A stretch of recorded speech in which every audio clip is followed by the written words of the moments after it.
Hotstar.com. Patriot, powered by Amity University.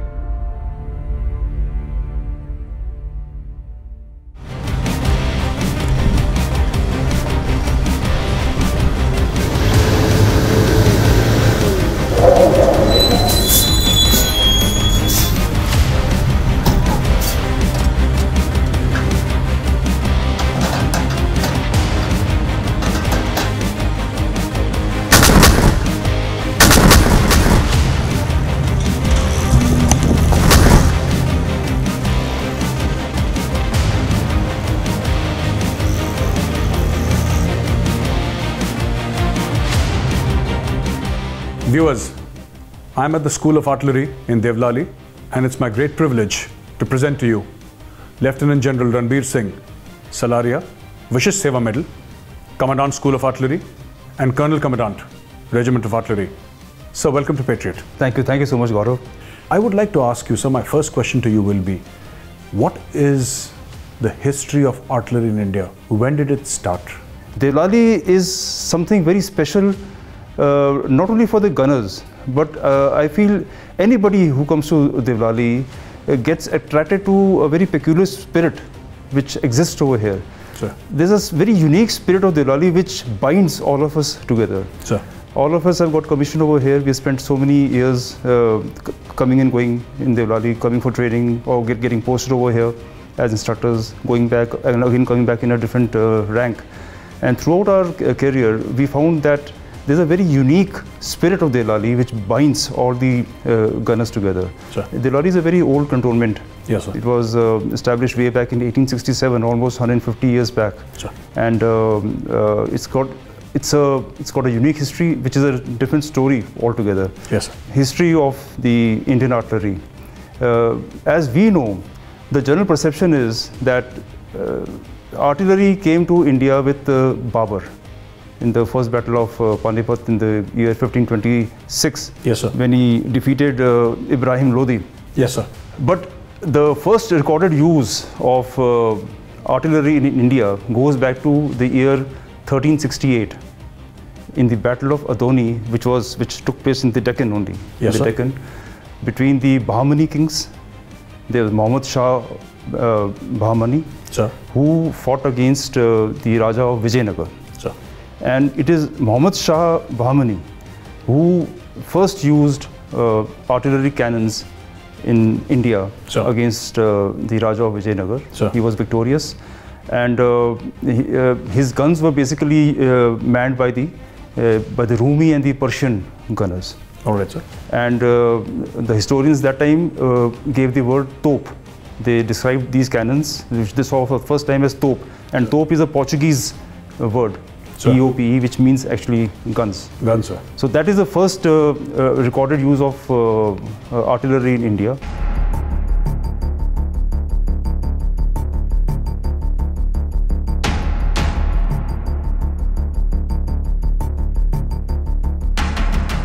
Viewers, soldiers always speak about caliber and gunners more so because they own the large calibers.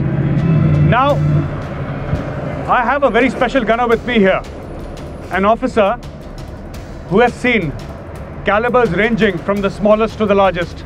My privilege to present to you Major Arpit. Major Arpit, welcome to Patriot. Thank you. And you are an instructor in the Rocket and Missile Division? That's correct, sir. Absolutely. Pleasure to meet you. Now, Major Arpit, tell us, your story is a little unique. And your story is unique because from 300 mm to 7.62, you have seen it all. We'll not speak about the 300. Let us speak about the 7.62. You were posted in Kashmir. Yes, sir. You were in the Rashtra Rifles. And this here is the Op Rakshak ribbon and the RR badge there. I want to know about your experiences in Kashmir. How does it feel for a gunner to leave the missiles, leave the rockets for a while, pick up an AK-47 and start operating? How's that feeling? So just as we say in artillery, it's Sarvatra. Yes. So just like that, the gunners are Sarvatra. Okay. I have had a very amazing tenure in Rashtriya Rifles. Approximately 2.5 years I have spent in the Kashmir Valley in Baramulla district. Okay. And it was a pretty satisfying tenure as far as I'm concerned, sir. Did it feel strange to have an AK in your hand because you're used to massive weapons, you're used to huge weapons? Bofors or a 120 or a 105 or a 300 mm Smudge. You're used to such big weapons. Generally, gunners are not used to smaller weapons, but suddenly the missiles go away. Rashtra Rifles doesn't have any missiles, it doesn't have any rockets. And there you are with your AK. How was that feeling? Different? Absolutely, sir. It was a very different feeling because we are in a purely CI role over there. Yeah. And more than that, it's not just the counter-terrorism role over there. We are in a role of building in the Kashmir Valley. Okay. Whenever we go out, there is a way that you see people, you see us. We are carrying the image of the Indian Army when we are in the valley. That's very important. So yes. we actually have to take care of all our actions. We have to be very careful what we do with the 7.62 mm caliber. Yes. That 7.62 should only be targeting somebody who is actually a terrorist. Yes. It should be a boon for somebody who is an innocent. Yes. And by and large, sir, I must tell you, in the Kashmir Valley, by and large, people are like just you and me. Yes. I belong to Sriganganagar in Rajasthan, and the concerns that parents have over there for their kids, Yes. I find people having similar concerns for their kids. Yeah, this is very interesting, Major Arpit. You're saying that you belong to Sriganganagar in Rajasthan, and the concerns that parents have for their kids in Sriganganagar are similar to the concerns that the parents have in Kashmir Valley. The same things. बच्चे का admission नहीं हुआ, बच्चे की पढ़ाई कैसी चल रही है, खुद का बिजनेस कैसा चल रहा है, कारोबार कैसा चल रहा है, यही है कश्मीरियों के जो परेशानियां हैं, डे टू डे परेशानियां. So mostly, sir, we are all human beings in the end. हाँ. They also want their kids to have the best of education. Yes. They want their kids to go outside, learn and earn. Yes. So you'll find a lot of kids from the valley studying in different parts of India. They have simple concerns. They just want a good home for themselves. They want a good education for their kids. They want maybe a decent car for themselves. And that is all the concerns that people have there. By and large, the majority is, I believe it's pretty good. How did RR help you in relating to the people? I'm very interested in knowing because, whenever I meet senior officers of the Indian Army, I visit, headquarters, wherever I visit, all of them without exception, including the commandant here, I spoke to General Salaria, and he also stressed a lot upon the morality of the Indian Army. It's a moral army. They keep saying moral army because I think they believe in it very strongly. It's a moral army. The Indian Army is a moral army.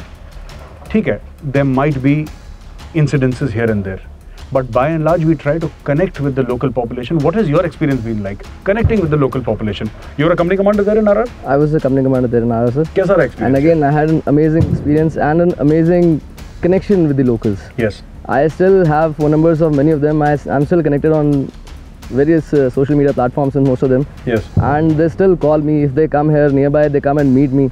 I was there during the flood rescue, the September 2014 floods that were there. Acha. I was incidentally there at that point of time in the valley, and we did a lot of rescue operations. In fact, it is just to say, the first particular day, we even our own rations that we had kept for ourselves, we had distributed among the locals. So they see these gestures, sir. As you said that we are a moral army. Yes. We have to take care. Once we are wearing this uniform, we have to take care that this uniform comes with a responsibility. Yes. And that responsibility is what we need to be careful about. That image is what we need to be careful about. And that is the reason, sir, you will find Indian Army doing whatever best it can in the valley. How do you manage this duality in your mind? I mean that एक तो RR की image है. RR Rashtra Rifles in Kashmir has this larger than life image, ना? Sir. Rashtra Rifles यहाँ पे batch पहन के जाते हैं तो सबको पता लगता है RR आ रही है. लेकिन उसके अलावा RR का वही बंदा जो है, वो एक बच्चे का हाथ पकड़ के सड़क पार करा रहा है, एक बुजुर्ग को दवाई दे रहा है, राइट? ये दो इमेजेस हैं ना, पर ये दोनों सच हैं. Tell me something about that. So the idea behind functioning of RR is iron fist in a velvet glove. Okay. It is the iron fist for the terrorists. Yes. It is the velvet glove for the everybody else. Yes. So I have to maintain that particular Balance, duality. I have to maintain that particular balance as a company commander. Yes. It should never happen, and we ensure, sir, there are procedures, there are drills and procedures existing within the RR, Yes. which ensures that no innocent is targeted unnecessarily. We should be approachable to the innocents, which we try our level best to be, and slowly and steadily, I believe it is going to bear fruits as well. Yes. Major Arpit, thank you so much for speaking with us.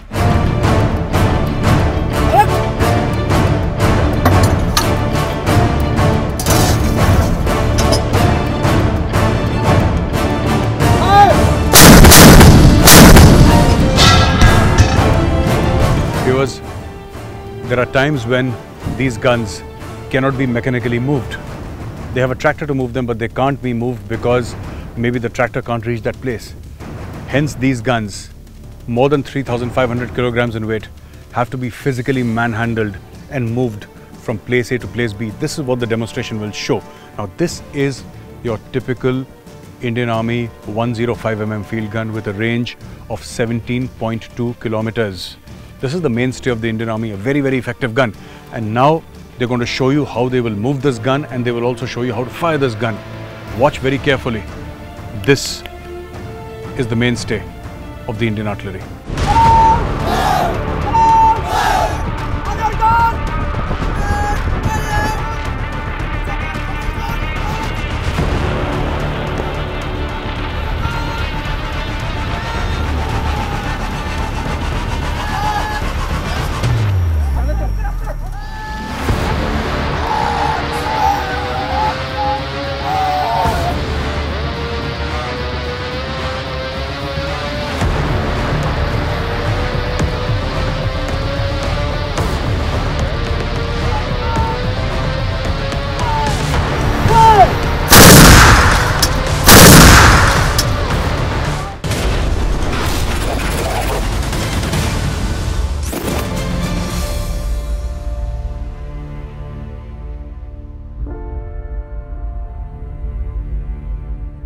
Battery target 895 25423 220 895. This is Major Deepak here, and he's actually an instructor in the School of RT. Now, today on our request, he is the OP officer. So he's going to be here. He's going to be directing the fire. This is an observation post. It is tactically sighted. He's here with his team. So there are technically 3 people in the OP post, and an OP comprises of 3 people. I'm the 4th from outside. Major Deepak, tell us, what is the work, what is the job of an OP here? OP करता क्या है पहले ये बताइए. Okay. Firstly, this is like OP position. What is a OP post? OP post is a tactically sighted position from which the complete target is under surveillance. Now, OP officer along with his team, that is OP party, which comprises of an operator and a technical assistant. They work out the technical data of the target and passes it to the guns.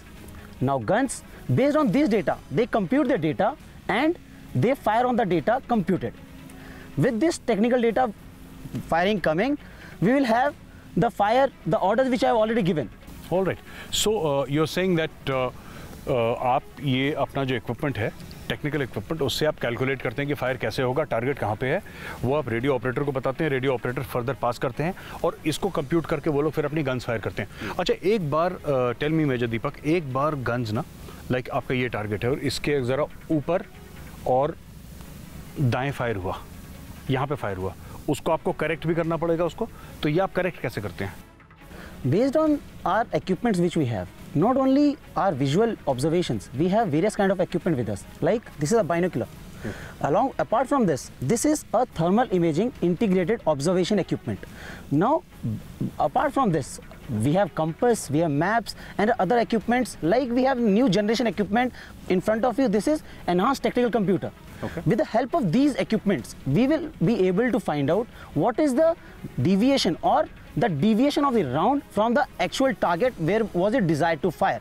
So based on this, the correction is worked out, and based on that correction will be passed through this radio set to the guns. So for example, if let's say this is the target and it fires here, so you can tell him ki you're firing, above 100 and right 50, yes. For example, yes. Just an example. So he tells that data to those boys there at the gun level, they correct it, yes. And then they fire. Correct. So ऐसे कर करके माना कि तीसरे चौथे round पे आपको ये पता लग गया कि जो गोला है वो टारगेट पे गिर रहा है. Correct. Then what happens? The moment we have corrected the fire onto the target, yes. Then we can go in for adjustment of MPI. That's the procedure which we call, yes. In which we will call the fire of the complete fire unit. Yes. They will fire on the target, and if we adjudge that the fire is coming out to be accurately of the complete fire unit, then we can go in to punish the target, that is called as fire for effect, wherein we can bring in fire from all the fire units available to punish the target and neutralize the target. So you're saying that when you say punish the target or fire for effect, then आपको ये पता लग गया है कि हाँ ये हमारा जो एक्चुअली जिस ग्रिड पे डलना था या जिस पॉइंट पे डलना था उस पॉइंट पे डल रहा है, नाउ फायर फॉर इफेक्ट, यानी open up. Yes. Open up. Because we have a economy of ammunition also we have to take care of. We cannot go in for fire for effect or punishing the target before we have adjusted onto the target. So we have gone for the adjustment before. Once we are confirmed, then we go on for the main punishing of the target, and with the firepower available, the target is neutralized or destroyed as the aim of the shoot be. Alright. दीपक एक बात बताइए, जैसे कि Bofors की बात करते हैं या 130 mm की बात करते हैं या कोई भी और वेपन सिस्टम्स है, ओपी प्रोसीजर सबका एक जैसा होता है कि अलग अलग होता है? बेसिक प्रोसीजर जी, बेसिक प्रोसीजर हर इक्विपमेंट का, अगर आप ओपी का प्रोसीजर की बात करें तो लगभग प्रोसीजर सबका सेम होता है. बट कुछ इक्विपमेंट में कुछ स्पेशल प्रोसीजर फॉलो किए जाते हैं जो उसमें अलग से हम सीखते हैं और अलग से फॉलो किए जाते हैं. लेकिन जो बेसिक सिखलाई है और बेसिक तरीका है वो सेम रहता है. बेसिक तरतीब वही है. बेसिक तरतीब वही है, बेसिक इक्विपमेंट भी वही है. जैसे यही इक्विपमेंट जो आपके सामने रखा है, यही थर्मल इमेजर और ये ETC that is enhanced tactical computer, इन दोनों की मदद से भले ही मेरे पास गन 130 हो या बोफोर्स हो, मैं दोनों से कम्युनिकेशन में रह सकता हूं और एक ही इक्विपमेंट से दोनों से फायर ले सकता हूं. अच्छा, एक टाइम पे, हमारे टाइम पे पुराने तो हम देखते थे, बिकॉज मैं तो आर्टिलरी से नहीं हूँ, पर हम देखते थे वो बड़े सारे वो मैप और चाइनाग्राफ पेंसिल और दुनिया भर का सामान उनके पास पड़ा रहता था, यहाँ पे टांग के चलते थे लोग. आजकल ये कंप्यूटर्स आ गए हैं जी. मैं बात कर रहा हूँ मेरे 25 साल पहले, 20 साल पहले. आजकल तो कंप्यूटर्स आ गए, तो इनसे काम तो आसान हो गया है, लेकिन जो ओरिजिनल सिखलाई है, जो मैनुअल करते हैं जी, वो भी आप लोग अभी वो भूले नहीं है, वो भी आपके पास है? हमारी सबसे पहली सिखलाई तो उसी पर है. आज के दिन भी अगर मुझसे बात की जाए, अगर हम सिखाते भी हैं, अगर हम किसी को 10 दिन सिखाएंगे तो 5 दिन हम उसको बेसिक उसी पे सिखाएंगे, बाकी 5 दिन हम उसे जो आज के नए इक्विपमेंट है उन पे सिखाएंगे. तो मेजर दीपक एक बात बताइए, अगर मैं ये कहता हूँ एज अ कॉमन सिटीजन, मुझे अगर कोई आर्टिलरी के बारे में नॉलेज नहीं है जी, और ये सच है कि मुझे आर्टिलरी के बारे में नॉलेज बहुत कम है, हाँ, लेकिन बिकॉज मैं इन्फेंट्री वाला हूँ, मैंने कभी इतनी बड़ी तोपों से फायर नहीं करा, लेकिन मैं ये पूछना चाहता हूँ आपसे, अगर मैं ये कंप्यूटर आपसे ले लेता हूँ, ये हटा देता हूँ, सिर्फ आपको रेडियो सेट, क्योंकि रेडियो सेट तो पहले भी था जी, वो हमारे टाइम पे वो NPRC 25 हुआ करता था, ये वही वाला है जी, ये स्टार भी है अभी, ये दूसरा आ गया, एवरीथिंग इज चेंज्ड. ठीक है, including this ground sheet that you have put, this lovely digital camouflage. I have never seen this before because we used to have ground sheets during our time. Okay, so basically if I just give you one radio set ji, and I give you a normal map and compass and chanograph pencils or whatever, जो पुराने time का equipment था, can you still call on, आप फिर भी accurately fire call on कर सकते हैं? बिल्कुल, कोई अंतर नहीं होगा फायर में. भले आप मुझे सिर्फ एक मैप और एक रेडियो सेट देके भेज दीजिए, या ये इक्विपमेंट देके भेज दीजिए, बस समय और तरतीब में अंतर, तरीके जिस तरह से मैं फायर लाऊंगा उसमें अंतर आएगा. फायर में बिल्कुल भी कोई अंतर नहीं आएगा. टारगेट फिर भी वैसे ही बर्बाद होगा जैसे होना चाहिए था. एनिमी और टारगेट वैसे ही बर्बाद होंगे. वैसे ही बर्बाद होंगे. Major Deepak, it was pleasure talking to you. Thank you very much.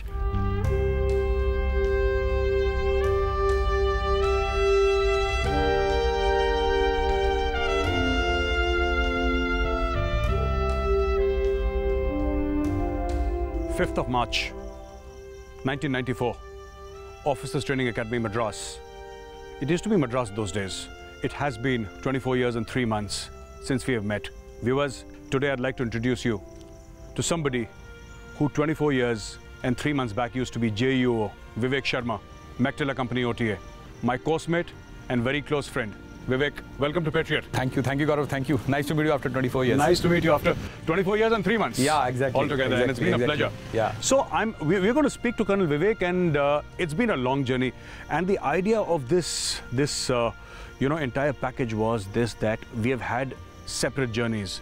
Colonel Vivek is an officer in the artillery, and I am now in the media, and we have had totally different paths, but the thing that binds us together is the brotherhood of the Indian Army, all under the blessings of that beautiful tricolor that you see at the backdrop. So Vivek, tell us what happened. You were in the academy, you were a junior under officer, you were an appointment, and I was a GC, and what happened? उसके बाद हुआ क्या दोस्त? You opted for artillery, you got artillery. फिर क्या हुआ? Thank you, Gaurav, for giving this opportunity, and what a nice coincidence when we are interacting here. Absolutely. And हम देखते थे आपको टीवी पे and we were wondering whether you know the spirit of brotherhood जो what we imbibed in those rolling days and going through all those hell Front roll and back roll both. And those academy cricket team ventures. Yes. So nice to see that you know you've here and you know you are the voice of us and we feel proud of you. And I'm equally proud to belong to such a beautiful family. I never imagined that in my life that you know I would be accepted by the Brotherhood of Olive Green. And here we are today outside this beautiful building in Devlali, and you're here and we meet after 24 years and 3 months. So Vivek, what happened? You got commissioned into artillery. फिर हुआ क्या उसके बाद? Gaurav I was one of the lucky enough कि जो मैंने मांगा था वो मुझे मिला और उसके बाद मैं तोपखाने में आया। उसके बाद तोपखाने में तकरीबन मैं अभी मेरी टोटल सर्विस 24 साल हो गई है, उसमें से तकरीबन 18 साल मैं तोपखाने में रहा हूँ और 6 साल मैं बाहर रहा। और इनिशियली काफ़ी मेरे को मौका मिला बाहर जाने का। जब हम आते हैं तो हमारा बेसिक वायुज़ कोर्स यहाँ पे चला, उसके बाद फिर मैं वापस यूनिट गया, हम सिक्किम में डिप्लॉयड थे। आरटी वाले चले गए देवलाली, हम लोग चले गए माओ। या बिल्कुल। तो यहाँ के बाद हम गन पोजीशन ऑफिसर का जो मेरा कोर्स था उसको करने के बाद मैं वापस यूनिट गया, वहाँ पे रहा, फिर मिडिल लेवल कुछ कोर्सेज़ किए और उसके बाद मैं एक्सपोजर मिला मेरे को फिर से इन्फेंट्री ब्रिगेड के साथ काम करने का। अच्छा। मैं एक इन्फेंट्री ब्रिगेड में एज ए G2 डिप्लॉयड था। अच्छा। फिर वहाँ पे मेरा जो जज्बा था इन्फेंट्री वाला वो जागा। अच्छा। और उसके बाद मैंने आरआर के लिए इन्फेंट्री वाला जागा जो बेसिक हमारा सोल्जर है वो जागा और फिर मैंने आरआर के लिए ऑप्ट किया। अच्छा। राष्ट्रीय राइफल के लिए ऑप्ट किया और मुझे एक बहुत ही बढ़िया राष्ट्रीय राइफल बटालियन मिली जो बहुत ही पुरानी राष्ट्रीय राइफल थी। 5 RR में मैंने काम किया। 5 RR। और जो उस समय इलाका होता था गांधरबल का इलाका जो कि बहुत ही फेमस इलाका है, उस समय पुलिस डिस्ट्रिक्ट होता था, अभी एक एक्चुअल डिस्ट्रिक्ट है। तो वहाँ पे मैं गया। गांधरबल में कुछ इंसिडेंट्स बताइए, जब आप थे वहाँ पे तो राष्ट्रीय राइफल्स में। या तो हमने तो बड़े किस्से सुने आरआर के, अब पता नहीं कौन सा किस्सा कैसा है। You have to tell us, you have to tell our viewers, कैसा था गांधरबल में? गांधरबल जब हम गए वहाँ पे तो काफ़ी डिस्टर्ब था और उस समय क्या है इलेक्शन नहीं हो पा रहे थे। 2001-2002 की बात है। अच्छा। हमारा काफ़ी उस समय रोल था एक्टिव वहाँ पे और काफ़ी ज़्यादा वहाँ पे हमने ऑपरेशंस किए। रात को हम ऑपरेट करते थे और दिन में हम लोगों के साथ सद्भावना करते थे, तमाम हम लोगों को मोटिवेट करते थे। और एंड में ऐसा सिचुएशन आ गया था कि वहाँ पे इतना सेटिस्फेक्शन मिलता था कि लोग वहाँ पे स्कूलों में बोलते थे कि हमें मतलब आर्मी ज्वाइन करना है और हमें एक तरह से आर्मी के साथ रहना है और हमारा जो रेपुटेशन था बहुत अच्छा रेपुटेशन था 5 RR का उस समय। अच्छा, तो इसका मतलब लोकल्स का दिल भी जीता, ऑपरेशंस भी करे, जी, मिलिटेंट्स भी मारे। जी जी जी जी। लेकिन वही फौज का उसूल, जो देश के खिलाफ हथियार उठाएगा उसको मारना है, बाकी लोगों को परेशान नहीं करना है। जी जी, बाकी लोगों को साथ लेकर चले। डेफिनेटली। तो इसीलिए वारदात नहीं हुए क्योंकि सबको साथ लेकर चल रहे। अच्छा, मैं एक चीज पूछना चाहता हूँ ना, हम लोग टीवी पे देखते हैं काफी कुछ, ये पत्थरबाजी हो रही है, सब लोग ये कहते हैं कि ये जो पत्थरबाजी करते हैं ये बहुत थोड़े लोग हैं, ज्यादातर कश्मीर की मेजॉरिटी है, वो क्वाइट मेजॉरिटी है जो इन सब लोगों से बहुत परेशान है। इसमें कितनी सच्चाई है? गौरव, आई एम श्योर आपने अपना होमवर्क किया है and you are actually talking truth and let me tell you what you are mentioning is absolutely true because दिल उनका अभी भी हिंदुस्तानी है। अगर आप आइसोलेशन में बात करेंगे, एक एक कश्मीरी से बात करेंगे तो आपको लगेगा, हाँ प्राइवेट में बात करेंगे आपको लगेगा कि वो बिल्कुल हमारे अपने लोग हैं।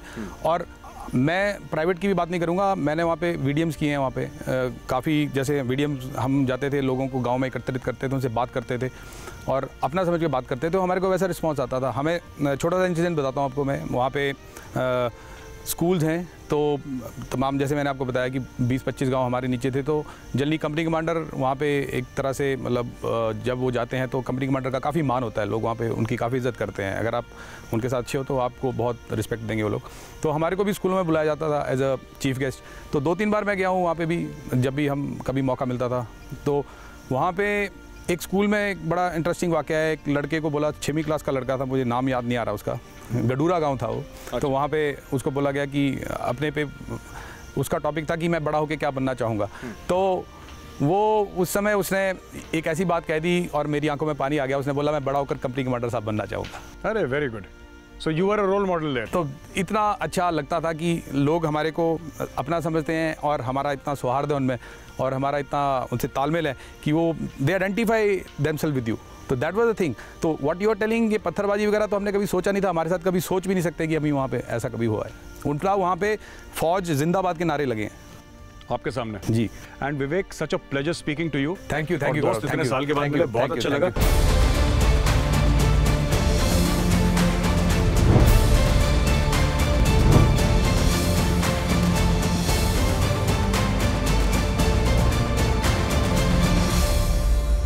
PolicyBazaar.com, Patriot, powered by Amity University.